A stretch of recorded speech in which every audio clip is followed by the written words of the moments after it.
If you live in the real world, you can't do without oil. We use its byproducts every day.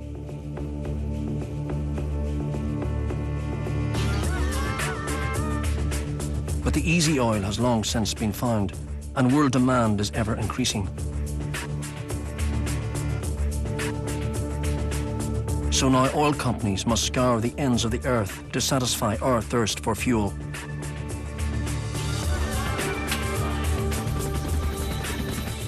This program will journey from the Amazonian jungle of Ecuador to the war-scarred savanna of Angola to see what oil does for those countries.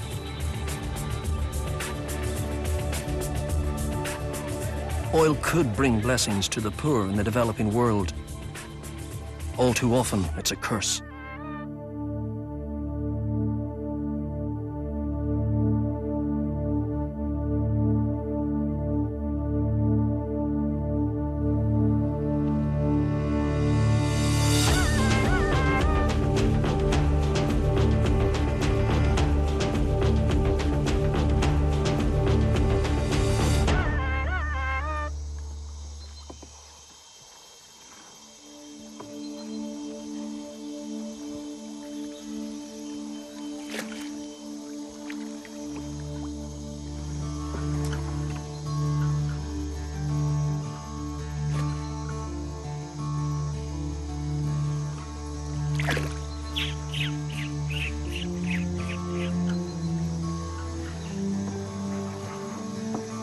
We are in the tropical rainforest of Ecuador. The men and women of the Warani tribe are going fishing. Moy Inamenga is one of their leaders. He's determined that they should preserve their way of life.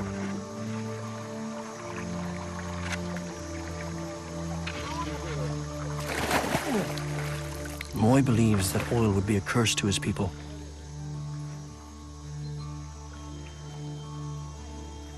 He fears it will pollute the jungle where he and his tribe have always hunted, gathered, and fished.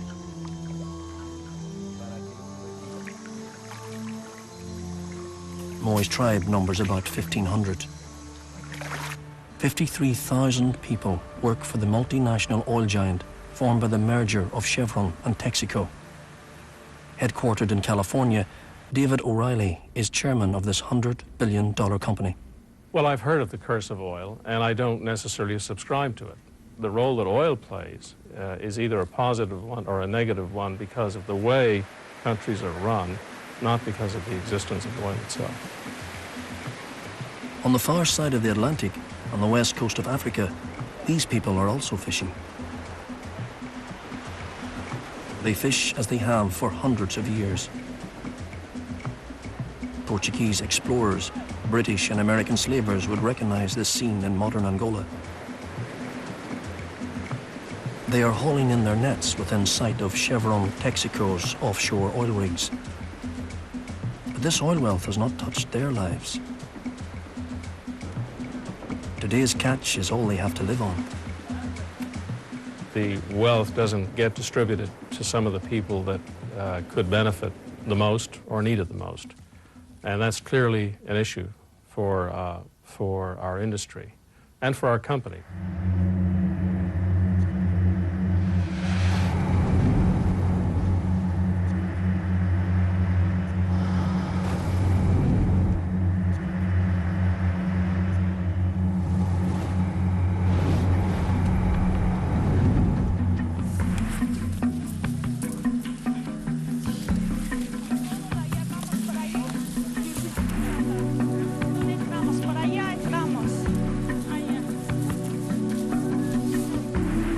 We had come to the heart of Ecuador's tropical rainforest. This is the land of the Quechua people. For most of us, oil means money, and oil makes possible our modern way of life.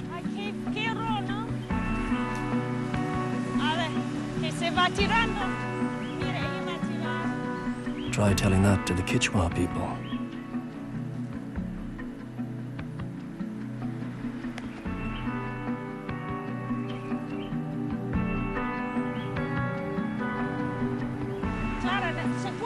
decirles algo. ¿Qué es lo que quiere decir de la contaminación? Pensando de que... Texaco first struck oil here in 1969. The government of Ecuador may have dreamed that oil would bring wealth to this poor country.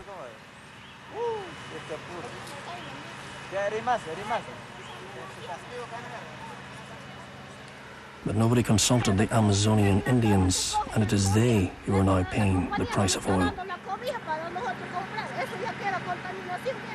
And she'd also said this stains the feet, this stains the children, this stains the clothes, and, you know, Texaco doesn't give us shoes to wear.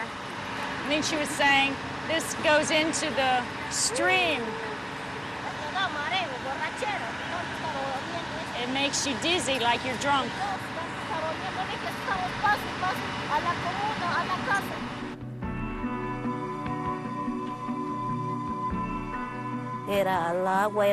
Before, the water was clean. There were fish, there were animals, we had food to eat, yuca and banana, and we were happy living that way. We thought we would live that way forever, but the arrival of Texaco was very bad.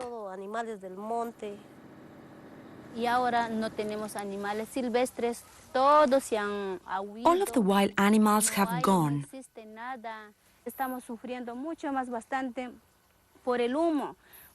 We suffer from the smoke, the noise, and the fumes now. We can't bear it anymore. We are young, and the fumes are making us old.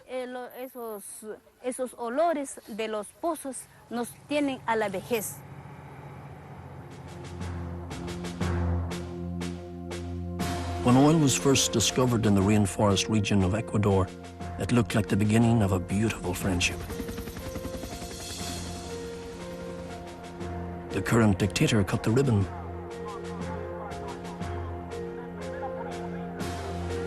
An archbishop scattered holy water. When Texaco produced its first barrel of oil, it was like a religious ritual.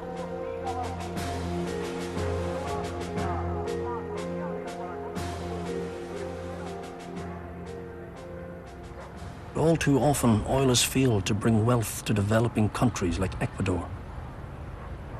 There's little sign of oil wealth on the streets of Quito, the nation's capital. The question is, how much of this is the legal or moral responsibility of the oil industry? Fernando Villavicencio once worked for the state oil company.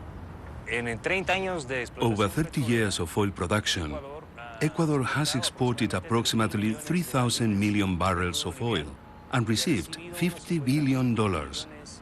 With this money, we could have founded a new country. But it is common knowledge that the money just went.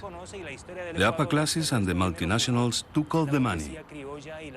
Now there are two countries here, an impoverished Ecuador and a rich Ecuador. Look down there. That's Ecuador. In poverty.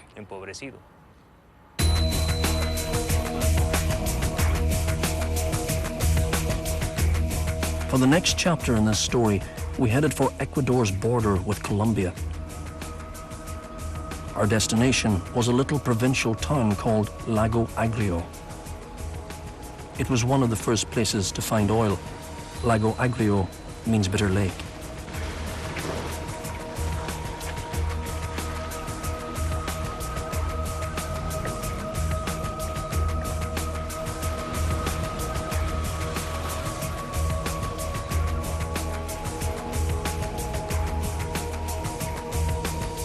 The sun was setting by the time we reached the outskirts of the town.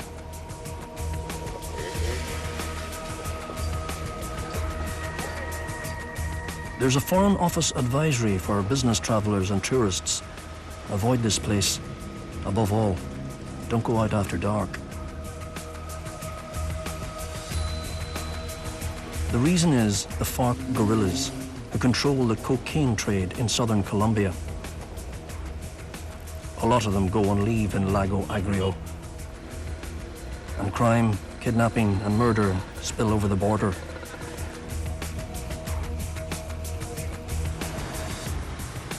We were glad to pull into our hotel without incident.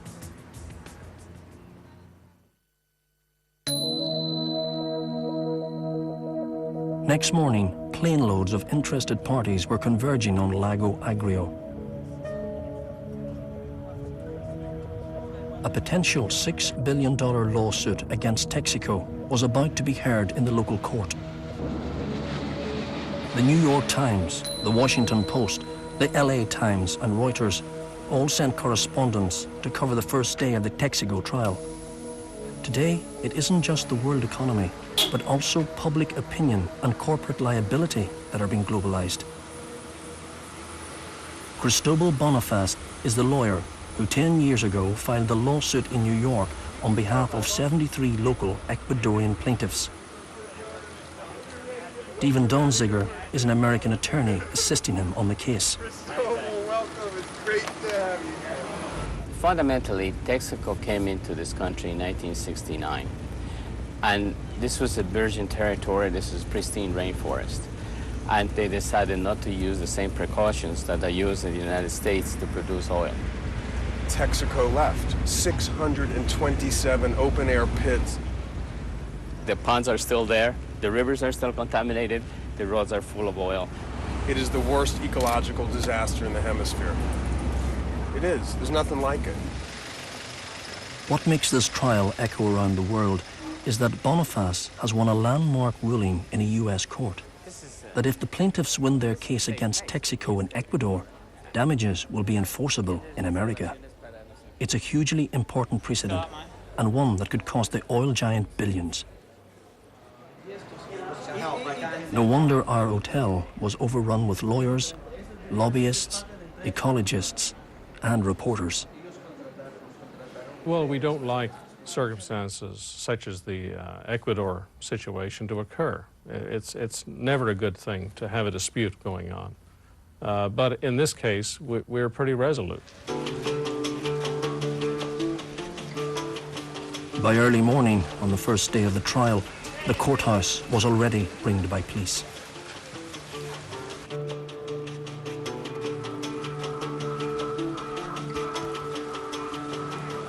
Then just after sunrise, the Texaco team made its appearance. Concerned about their personal safety and a very real threat from kidnappers, they sneaked into the courtroom 2 hours before anyone else. This is the first time in history that a giant oil company has had to come to a courthouse in a jungle town in a third world country to answer to charges that it polluted. It's never happened before today. Certainly not in a case of this magnitude, and they have tried to avoid a trial for 10 years. They have spent millions of dollars to prevent us from getting in the courthouse door. Ricardo Vega was helping Texaco's legal team field questions from a not very friendly press.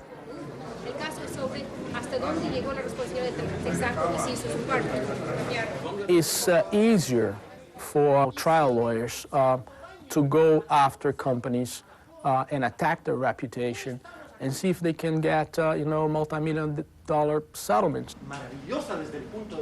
We feel we have been unfairly accused of something that we need to deal with. So we're going to be direct and forceful in asserting our rights. And while it may be unpleasant, it may be uncomfortable, we have no option but to do that. The judge ruled he would visit some of the disputed oil pits, so we decided to take a look for ourselves. Our driver was Jorge Arroyo, who specializes in what he calls toxi tours. The edge of town was crowded with companies that supply the oil industry.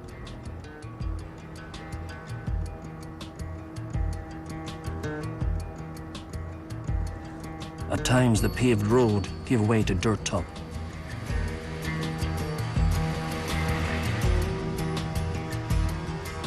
Sometimes they pour oil on the dirt road to create a surface.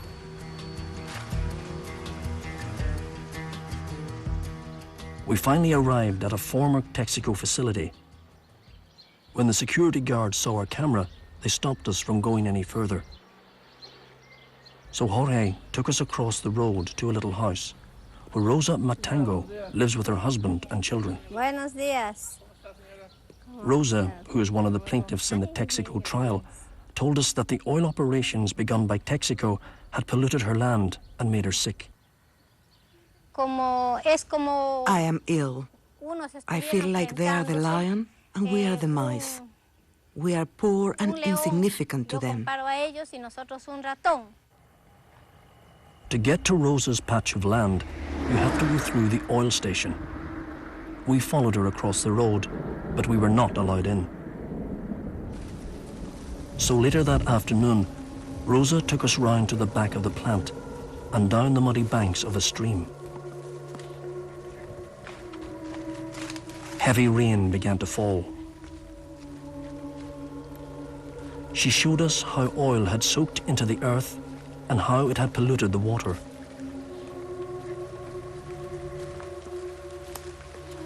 Crouching down close to the pool water, we could smell the reek of oil.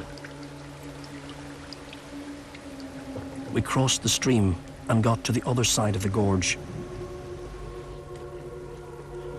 These are Rosa's pigs.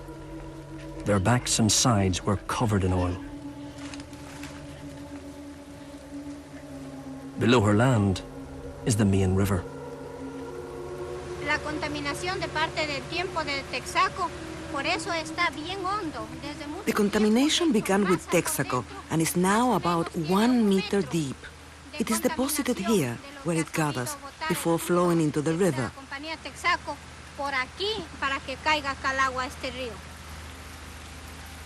Evidence of pollution was clear to see in the iridescent colors on the surface of the water.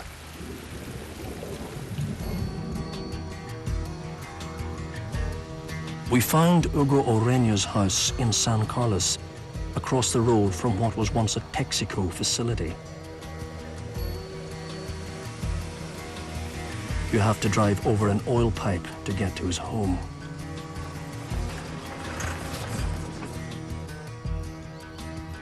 He used to work for Texaco, but now he says that oil pollution has made him too unwell to work. Estas aguas están bastante contaminadas porque en el tiempo de que Texaco estuvo acá, the water is contaminated because when Texaco came, they polluted.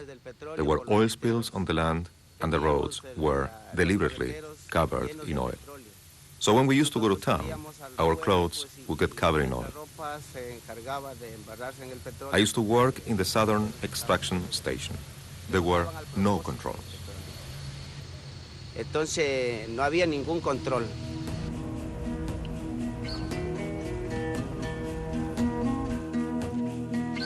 It was Sunday in San Carlos and people were going to church. A medical survey carried out by scientists from the School of Hygiene and Tropical Medicine in London says there's a cancer cluster here. We went to talk with the community nurse, Rosa Moreno. My father-in-law died in 1989 of cancer of the pancreas. Then, a year and a half later, my own father died of stomach cancer. Then, my aunt died. She was young, only 53 years old. It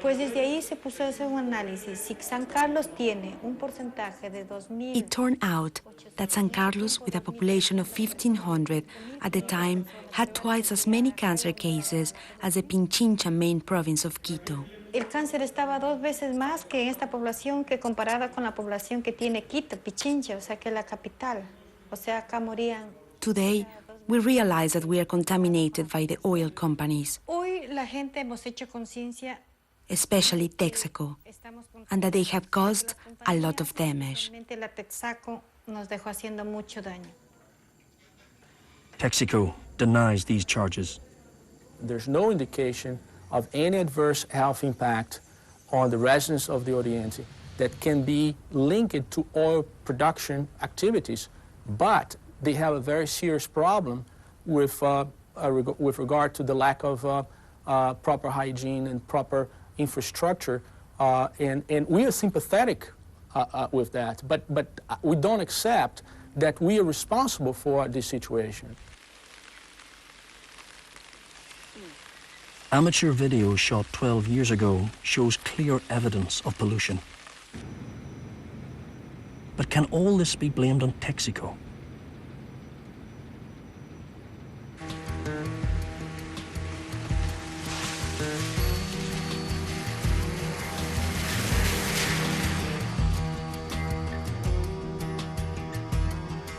This is Sasha Central. It once belonged to Texaco. Today, it is operated by the state oil company, Ecuador.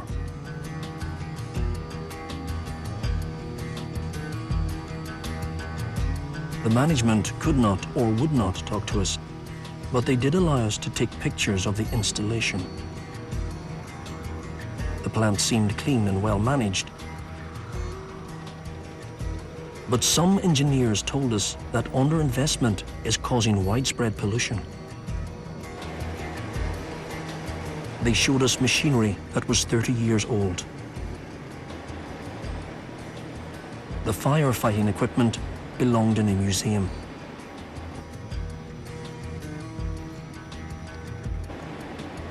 But Texaco ceased all operations here in 1992.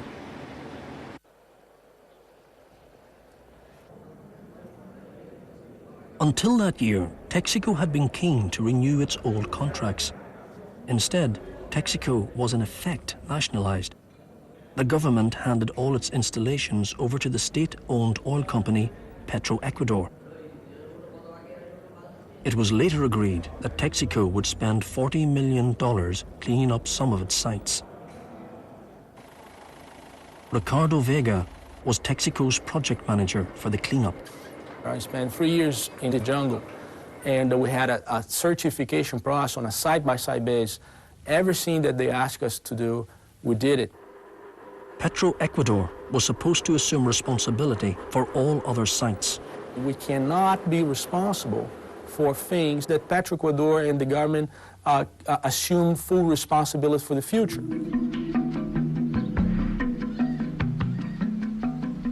One morning, we met up with Judith Kimberling in the jungle town of Coca.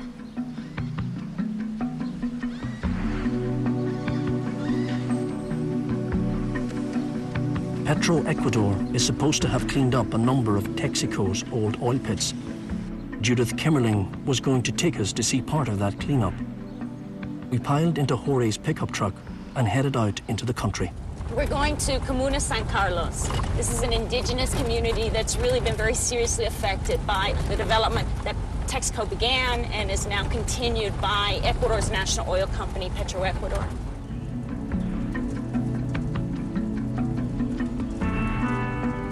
As we approached the village, we began to see pipelines running along the side of the road. We had arranged to meet people of the community in a large clearing here.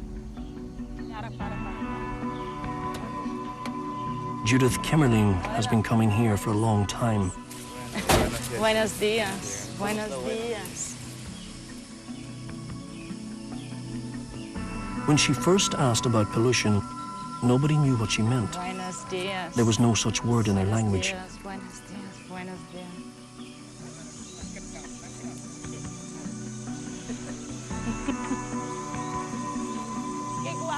Judith Kimmerling teaches law in New York. She's used her professional skills to fight for the Quechua people, and she's made this a personal cause. Buenos dias. Gracias, Yeah. What we had come to see was an oil pit that had originally been dug by Texaco. It was supposed to have been cleaned up by Ecuador after Texaco's contract expired. On the surface, the water looked clean enough. Look, she just stirs it a little bit, and you can see that black crude oil from the sediments. And then when they bathe in these waters, they get skin problems. They get spots. Hongos are like mushrooms, some kind of fungus. In the trial, Texaco blames Ecuador for this. ¿No quiere salir? Estoy contaminada. Como nosotros estás contaminada. 12 years ago, Kimmerling videoed a Ecuador tractor here. I came to this well, and there was a tractor up on this side pushing dirt onto the pit. The pit was still covered with a visible cap of crude, and the tractor just pushed dirt over it to cover it, and without removing the crude, without doing anything to isolate the contamination from the environment. And that was more than 11 years ago.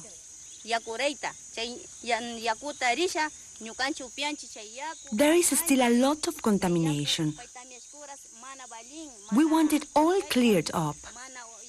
This land is useless. Petro-Ecuador say they are changing their environmental practices, but admit there are still a few problems.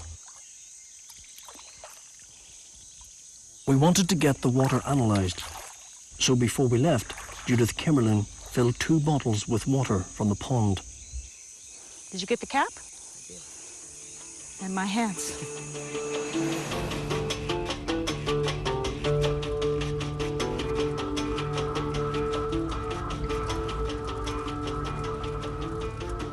Jorge drove us back to the local lab in Coca.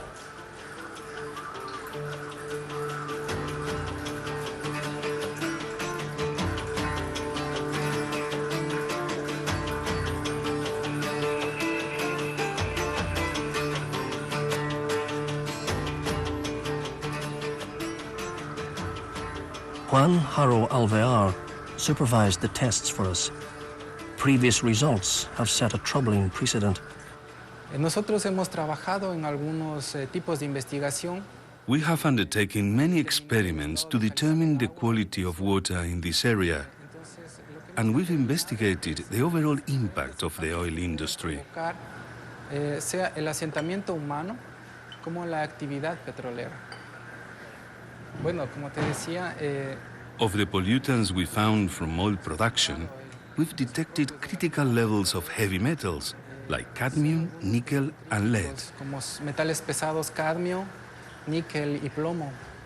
We have found levels of total hydrocarbons that go way beyond the levels permitted. Our sample also registered dangerous levels of hydrocarbons. When scientists from Harvard School of Public Health carried out tests of their own, they found levels of PAHs, that's polycyclic aromatic hydrocarbons, that were 40,000 times greater than what is recommended by the Environmental Protection Agency in the USA.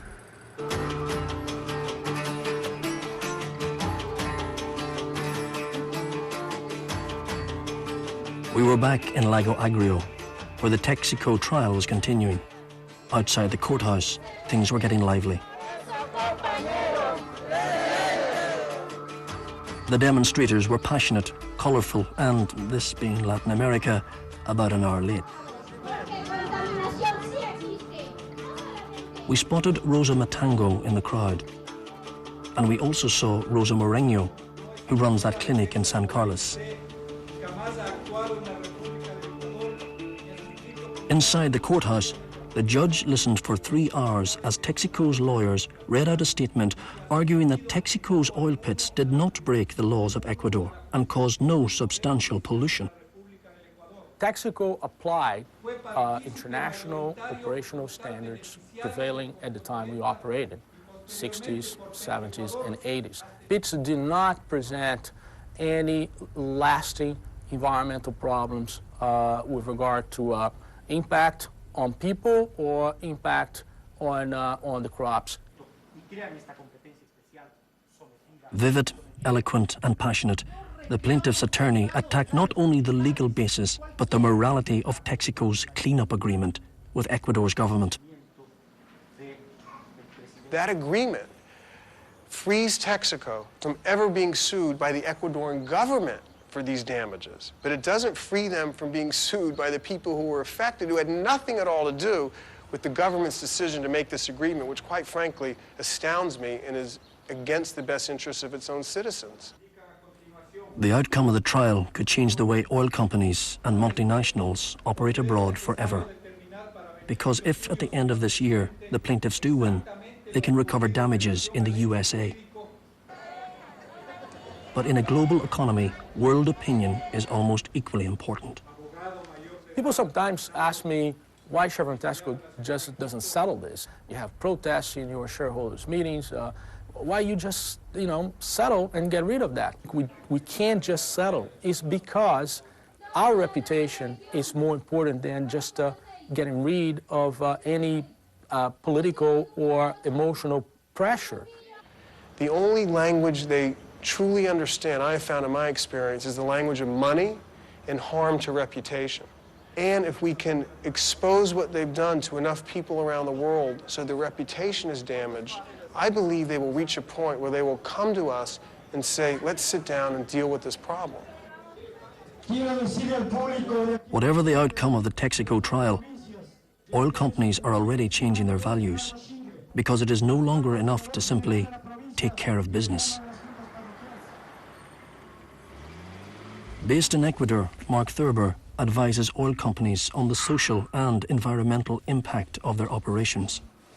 What we've really seen is that the oil companies are operating under a series of new constraints. They have a lot of pressure from indigenous groups, from NGOs, from the banking community, from the Ecuadorian government to operate in a different manner than they operated in the 1970s. And the oil companies that are working here now are very interested in not repeating the mistakes that were made during that decade and trying to reduce their impacts. Texaco is no longer pumping oil from Ecuador. It has merged with Chevron to become Chevron Texaco, the fourth biggest oil company in the world. And the way in which Chevron Texaco conducts its operations shows how oil companies are having to change.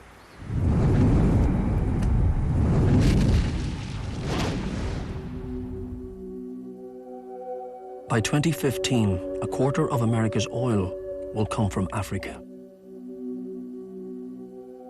Astounding new breakthroughs in deep water technology are making vast amounts of Angola's oil available for the first time.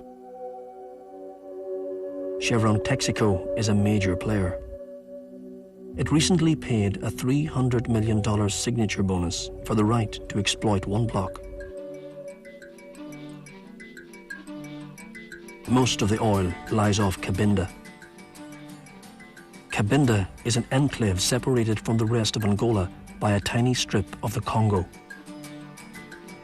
Oil was first found here when Angola and Cabinda were part of the Portuguese Empire.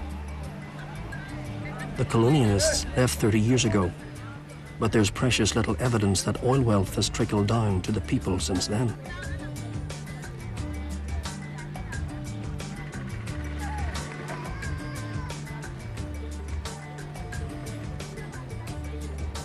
Father Congo points out that Angola may have some of the richest oil reserves, but it remains one of Africa's poorest countries. I was recently in Europe, and the first reaction when I said I was from Cabinda was, you're rich over there. And I said, no, we have wealth, but we're not rich. We live in apartheid. On the one hand, there's wealth, and on the other hand, there's the poverty that we live in. I can sum this up in one sentence. The people of Cabinda wake up in the morning in search of something to eat.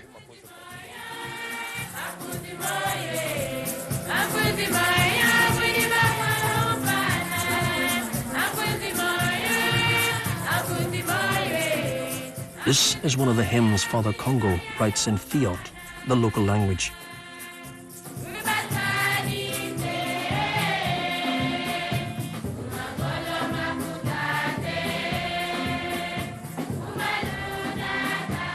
The choir sings how they will go to meet God and ask Him for a good life. But according to recent reports by the widely respected charities, Catholic Relief Services and Christian Aid, the good life is still a long way away. Ironically, there's even a shortage of petrol in oil-rich Cabinda.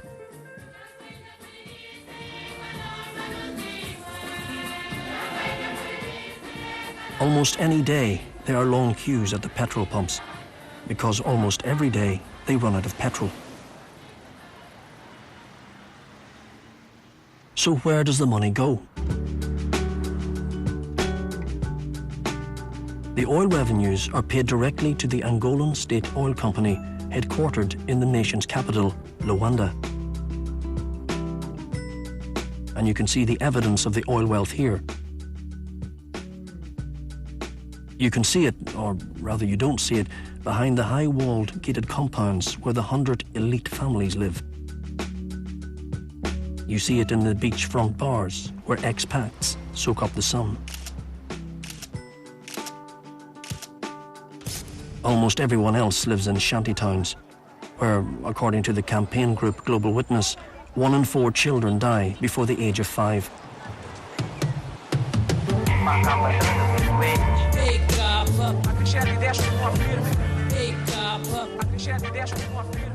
Raphael Marx is an outspoken journalist sent to jail for an article called The Lipstick of Dictatorship.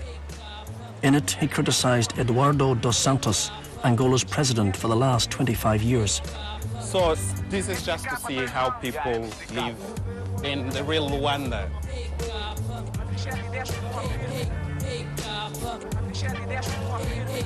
People are sort of packed up and with very basic infrastructures,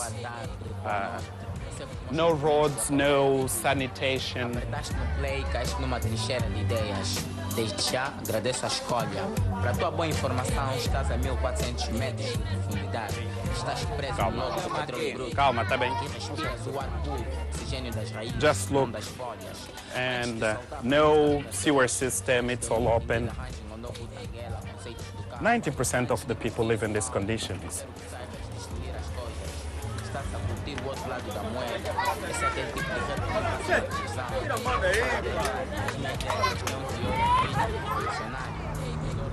If we ask the oil companies, the first thing they will say is that this is none of our business. We're here to make money. Yet for them to make money, they have to support this kind of system. Chevron has been here since the 60s. Well, all these years, haven't you done business enough to care about the people from the very land you've been exploiting? Salário da fome! Trabalho e pão! Salário da fome! Salário da fome! Salário da fome! As we arrived in Luanda, a demonstration against poor living conditions and low wages was taking place.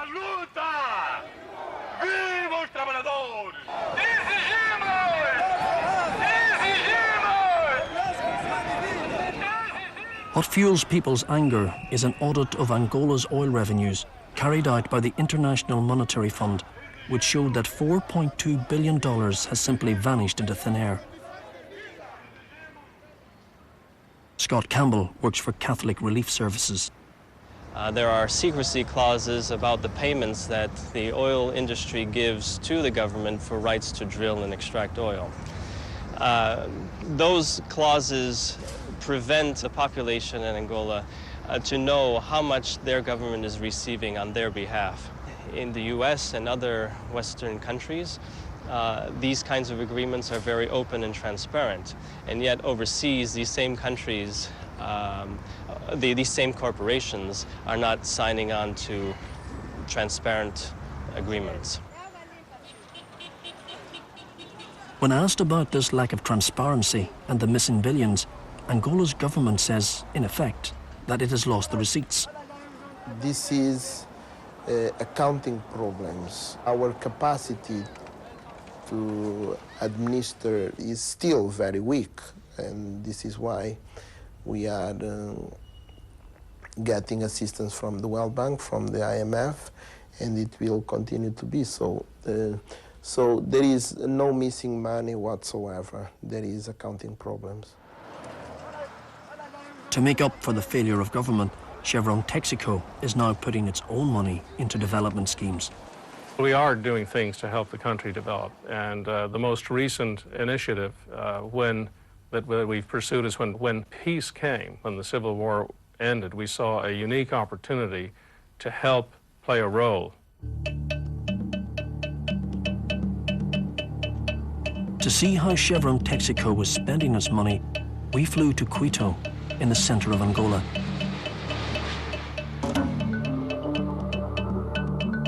For 30 years, this has been a center of conflict.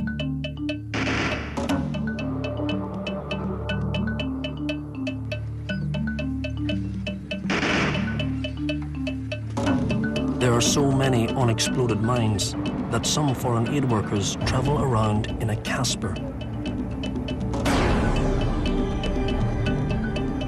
It's a South African-made armoured personnel carrier that is supposed to protect its passengers from landmines.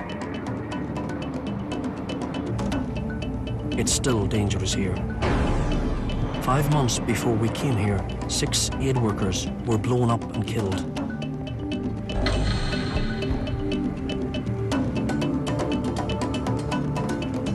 Driving into Quito, you find yourself entering a kind of African Stalingrad. Anti-government rebels laid siege to this place for a year and a half.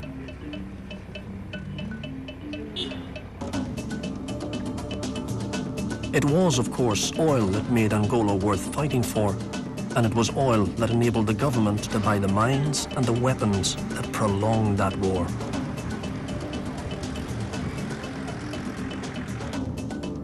On our way into town, we turned off the main road. And this is where we found Halo. The mission of this small British charity is to clear mines and unexploded ordnance. In the backyard, men were painting rocks red. They're used to mark minefields that are still active. We saw plenty of these in the next few days.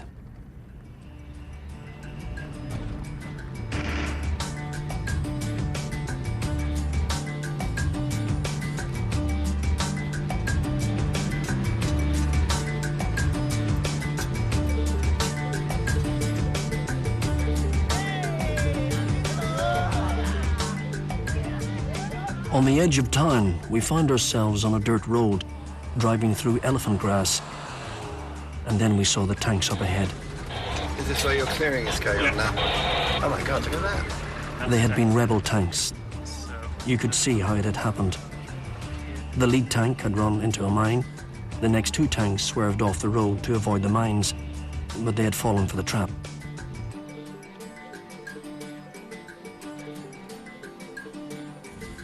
Now a team from Halo was clearing the mines. They showed us how the minefield covered more than 100 yards.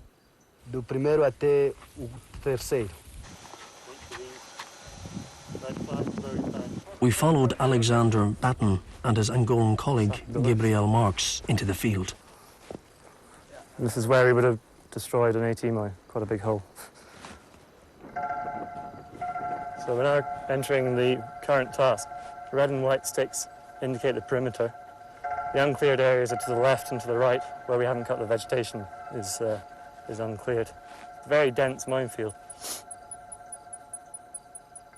Here, around in this area, people will come in here and collect wood and cultivate the land, and they can often be injured by hitting mines or just walking on them. When there is an accident, people obviously will be very fearful of going anywhere near where that accident occurred. So whether there are mines there or not, people will not use that area. It will prevent them from cultivating the land. They never claim to clear a minefield completely. They prefer to say they have reduced the threat.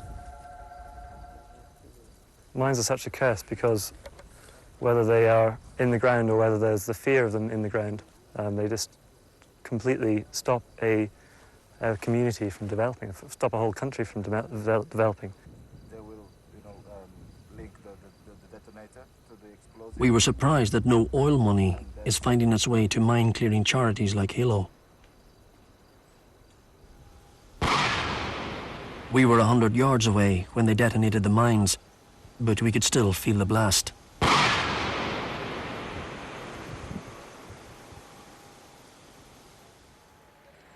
Our journey to the development projects funded by Chevron Texaco started at the headquarters of CARE International.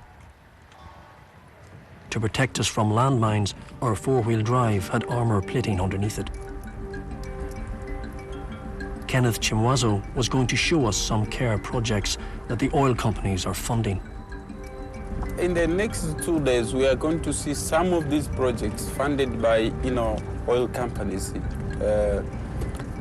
carried out by CARE International.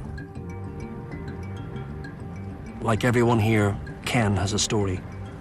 And like most such stories, it's a sad one. Forced to flee the conflict in Angola, he lived in a refugee camp in neighboring Zambia for 27 years.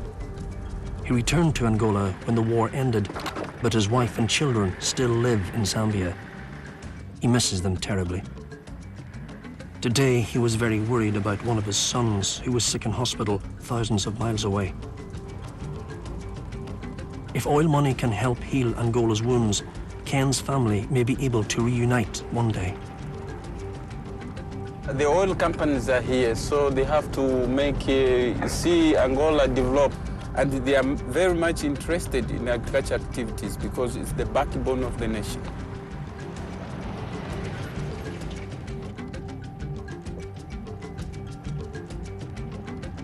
The road wasn't just terrible. In some places, it was completely impassable. And this is what led us to the first of the oil-funded development projects.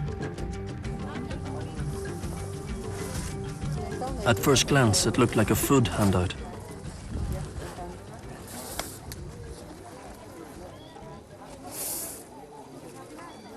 Here we are witnessing the distribution of food for work. These people, they worked on the road. You know, the road was impassable. So today they are receiving maize, beans, and cooking oil. They are receiving the food for the work that they have done. So, this was no handout. Gangs of local villagers had been shifting stones to fix this dirt road. The food was payment for their work, and the work should lead to even better things. Because when the road is repaired, the villagers will be able to get their food to market. These people you see here, they are harvesting a field of an association. The oil companies say they don't want their money to create dependence. The idea is to invest in schemes that will, quite literally, keep growing. Care and the oil companies gave tools, animals to work on the fields, plows, hoes, machetes, sharpening files, and axes to the farmers in the association here. Before they received this aid, a farmer from here was lucky to grow 3 bags of maize a year. This farmer, this time, he has produced, I think, 1, 2, 3, 4, 5, 6, 7, 8, 9, 10, 11, 12, 13, 14, 15, 16, 17 bags of maize. You know, maize and almost one bag of beans and 4 bags of groundnuts. Part of the food is sold so that they can sustain their livelihood, you know, maybe money for medication, school for their children, and, you know, the other bags remain for consumption, of course. The hope is that a series of small steps will lead in the end to long-term development.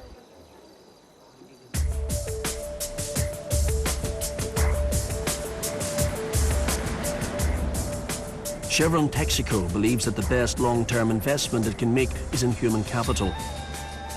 Ricky Veilholm works for the Danish charity ADPP. She had travelled with us to Cabinda.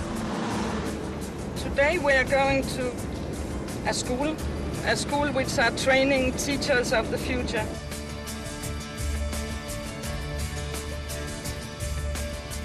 On our way, we passed the Chevron Texaco compound. It's ringed with barbed wire and fences and, incredibly, landmines planted by the government, but still not cleared.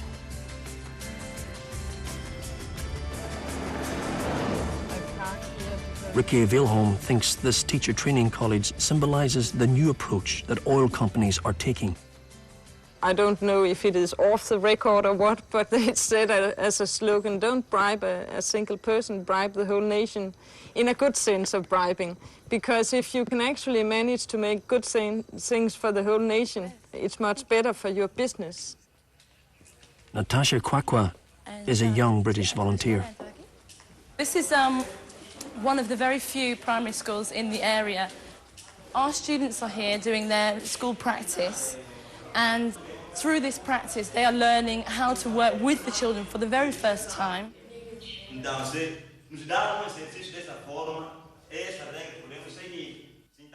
So effectively, you could say this is an example of how oil companies are creating sustainable development in Angola, because our students are being funded by these oil companies to be better teachers for these primary school children.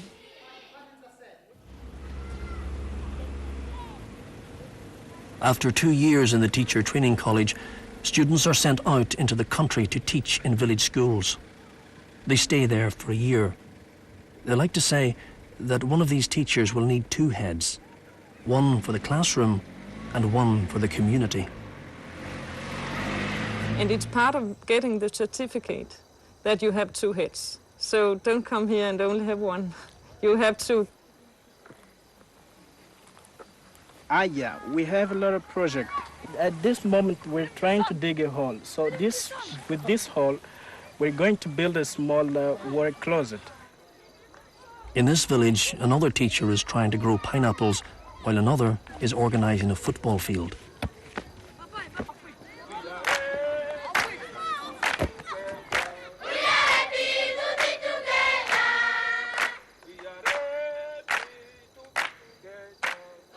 Chevron Texaco is committing $25 million to projects like these.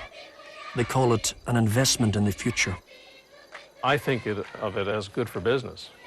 We are a major investor in Angola. It is good for our investments and for our future growth there to have a country that is stable, that is growing, that has an improved education system, that has better health care.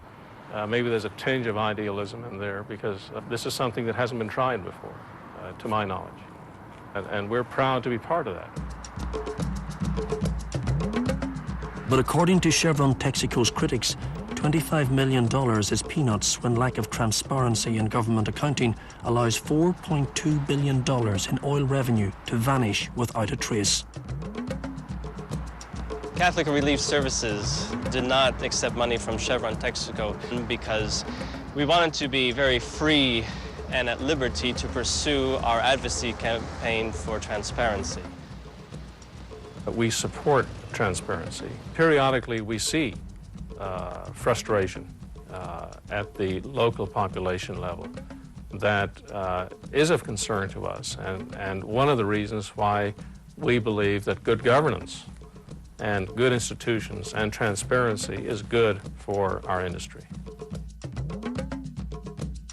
For all their power and wealth, these oil giants can be surprisingly vulnerable to government pressure. When BP offered to open its books, the government of Angola told it in effect to shut up or get out. A few years ago, BP announced the oil revenues it gave to the government, and in short order, the government came back to them and said, absolutely, you must stop that immediately. Obrigado. We too were forced to stop when police saw us filming on a public beach. A small taste of how Angolans are kept in the dark. It was our last night in Luanda. Time to reflect on our journey from Ecuador to Angola, in which we saw how oil companies are having to bow to the spirit of the time. Texaco's landmark lawsuit in Ecuador is symptomatic of the moral, political and environmental pressures which are forcing them to change. Outside a gas station across the road, we spotted some street kids. Like their American hip-hop idols, they love to rap. About oil and poverty, about government and corruption. Boys like Fernando, Nandinho and Joao wash windscreens by day, sleep rough by night. And when they want to get high, they sniff petrol.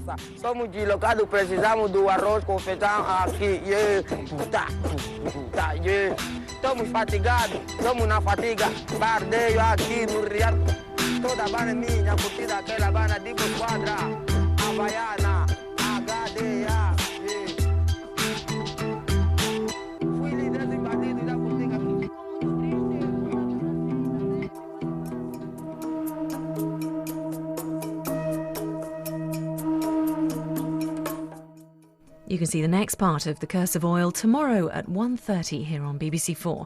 But stay with us now as we remember the discoveries of Tutankhamun's tomb and the Rosetta Stone. Days That Shook the World is next.